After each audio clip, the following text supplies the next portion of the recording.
Yordania, negara yang berada di Timur Tengah dan menyimpan jutaan sejarah, menjadi saksi bagaimana Islam diperjuangkan, serta di mana kekuasaan Allah diperlihatkan.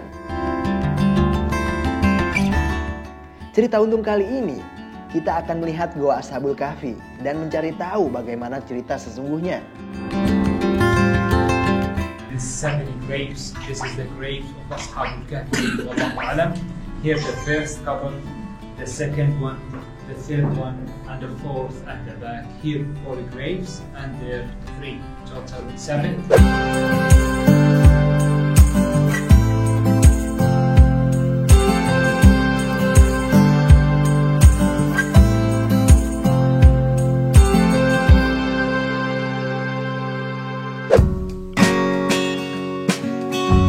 Alhamdulillah, sekarang udah di Ashabul Kahfi. Nah, ini lokasinya nih. Ini tempat di mana kalau kita ke Jordan ini salah satu yang paling favorit.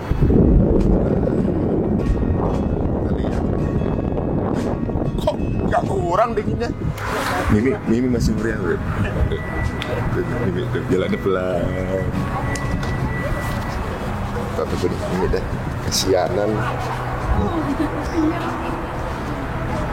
Ashabul Kahfi kan waktu itu pemudanya dijagain sama anjing gede banget gitu. Ini nggak ada yang jagain.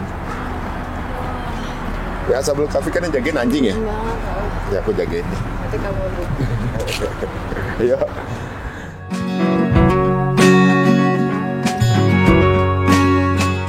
Tak sabar rasanya untuk melihat bagaimana Goa Al-Kahfi yang sejarahnya di mana ada 7 orang pemuda yang tidur selama 309 tahun dan dijaga oleh seekor anjing. Sebelum kita ke goanya, ini ada masjid yang dibangun pemerintah Jordan untuk peziarah yang ada di sini, dan tentunya juga memang mesti datang ke Goa Al-Kahfi. Al-Kahf. Jadi dibaca jadi cave, asal muasal kata goa. Saya dengar gitu. Ini di bawahnya goanya. Nah, sekarang kita masuk, ini adalah Masjid Al-Kahfi. Insyaallah.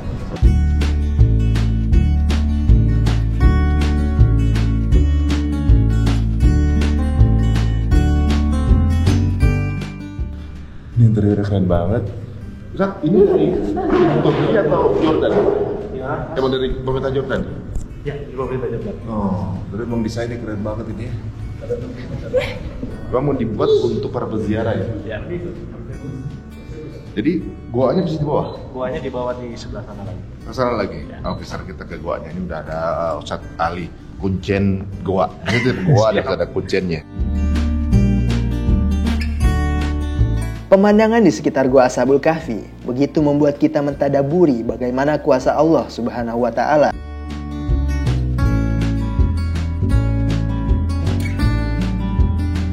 These 70 graves, this is the graves of Ashabul Kahfi. Wallahu a'lam.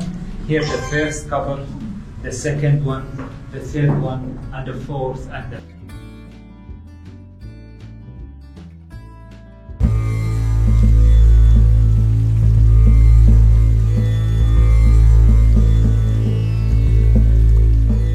walaupun cuma sebentar tapi Masya Allah dapat banget nih. Bener. Soalnya surat Al-Kahfi ini kan ya tadi balik lagi kita baca terus setiap hari Jumat, terus kita datengin gitu tempatnya. Masya Allah memperlihatkan bahwa memang semua cerita itu emang ada gitu ya. Ya, di situ juga jadi strategi bagaimana mereka keluar dari gua, kemudian bertemu dengan masyarakat, tapi jangan ceritakan strategimu gitu.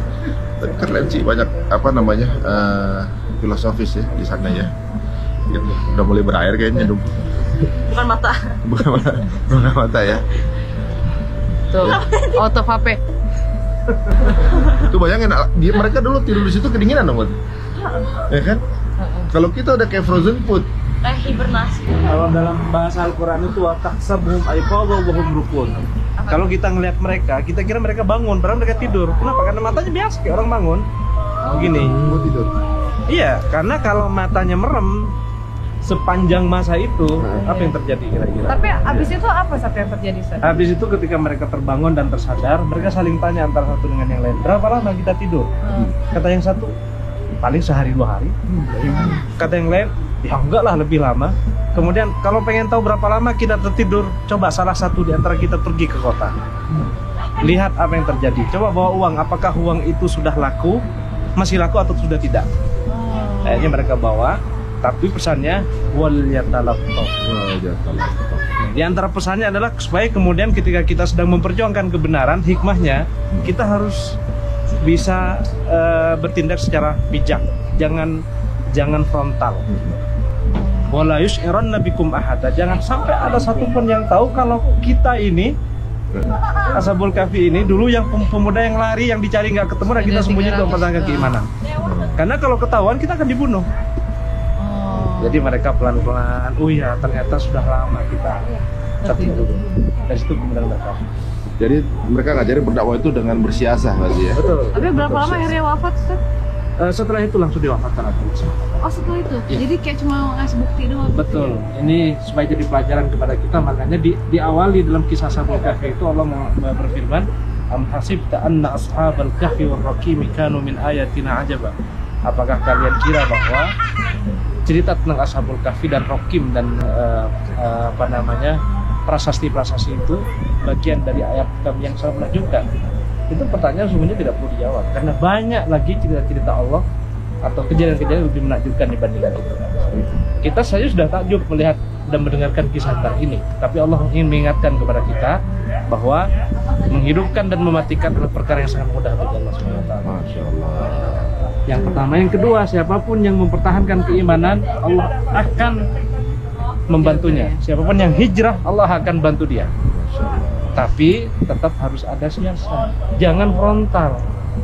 Wal yatalattaf, pelan-pelan. Kalau kemudian ujung kita kemudian ya kita tidak, mungkin secara kemampuan belum kuat, secara dukungan dari berbagai macam belum kuat, maka kemudian perintahnya di sini supaya kemudian wal yatalattaf, pelan-pelan, sembunyi-sembunyi, dan seterusnya. Mereka masuk gua juga termasuk siasah kan ya? Betul. Kalau mereka frontal udah dibunuh mereka loh. Iya. Kan dicari mereka.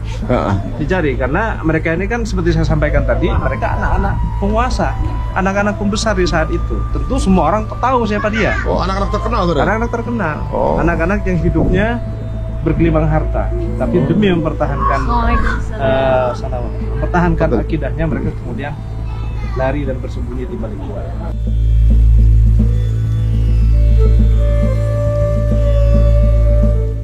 Alhamdulillah teman-teman semua, bayangin ya. Tadi Ustadz udah jelasin. Allah itu membolak-balikan pemuda Ashabul Kahfi ya. Itu kalau nggak salah di ayat ke-18 dari surat Al-Kahfi. Masya Allah. Ini sangat relate dengan sains yang terjadi ya. Kalau misalnya tertidur atau juga posisi di satu tempat yang sama, nggak bergerak, akan kena penyakit yang namanya ultus decubiltus, yang membuat rusak itu bagian-bagian yang terlalu lama ditidurin gitu. Dan terjadi sama tante saya sendiri, sama kakek saya sendiri gitu ya. Makanya tadi kita pikir 300 tahun ya udah habis badannya ya, tapi ternyata Masya Allah belum ada dunia kedokteran, Quran udah bicara 1400 tahun yang lalu. Kurang bukti apa lagi teman-teman semuanya ya. Dan di sini luar biasa ya, kita mesti harus baca setiap hari Jumat gitu. Ini pesen nih teman-teman semuanya, anak muda ayo bangkit ya. Ini pemuda yang lari kalau nggak salah di kerajaan Efesus kalau nggak salah ya. Efesus itu sendiri ada di Turki, bayangin lari sampai kemari. Itulah hebatnya anak-anak Ashabul Kahfi ini. Banyak hal yang tentunya menjadi pelajaran. Salah satunya mereka dikawal oleh anjing ya, yang menurut umat Islam anjing adalah binatang yang mungkin banyak haramannya gitu ya, dalam liurnya atau segala macamnya ya. Tapi anjing ini masuk surga. Kenapa masuk surga? Karena anjing ini selalu bersama-sama orang bertakwa dan beriman. Anjing aja masuk surga, apalagi manusia. Makanya kita cari teman yang selalu bawa kebaikan, orang-orang yang bertakwa, yang beriman. Masya Allah.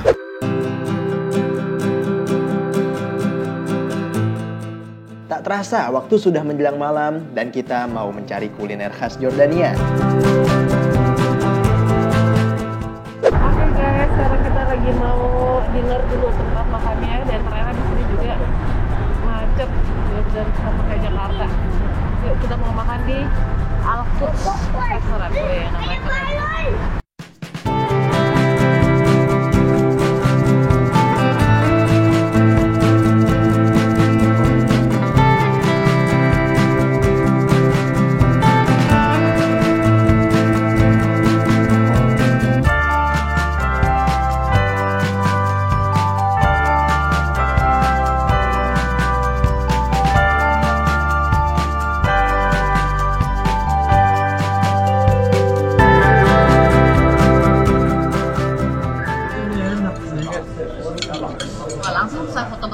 Oh, jangan ditangkap dong. Ada yang masuk ke dalam deh. Udah kotor deh. Kotor deh. Dek, kotor deh.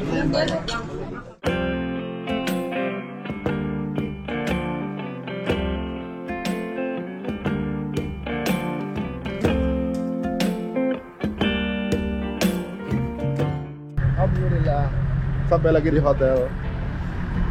Memang nggak ada perubahan, dingin banget. Nah, hotel kita mana? Itu tuh, boy. Yeah. Ini tempat nge-shisha juga kayaknya. Oh tuh, ada mobil Bumblebee di sini tadi terus nih. Iya, ya, Mas Lek. Tuh lihat. Ada mobil Bumblebee deh. Oh iya. Ayo kita mulai istirahat. Ya salam. Jangan dulu.